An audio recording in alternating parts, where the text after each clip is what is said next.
Day 113 วันนี้เราจะมาฝึกอ่านกัน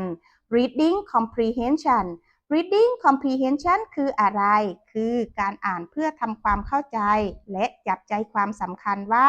เรื่องอะไร ใครทำอะไร ที่ไหน อย่างไร ตัวอย่างเช่น Ben's hen Ben got a new red hen Her name is Jen Jen the hen likes Ben Jen had 10 eggs for Ben Ben is happy with Jen อีกรอบหนึ่งนะคะ Ben's hen Ben got a new red hen Her name is Jen Jen the hen likes Ben Jen had 10 eggs for Ben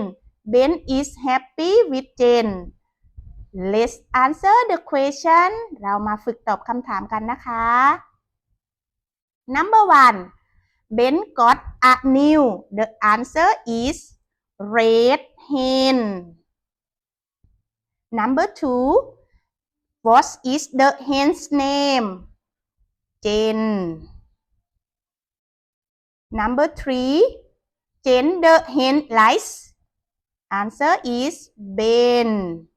And the last one How many eggs did Jen lay? Comment below ถ้าชอบเนื้อหาแบบนี้และคิดว่าเนื้อหานี้มีประโยชน์อย่าลืมกด Subscribe ด้วยนะคะ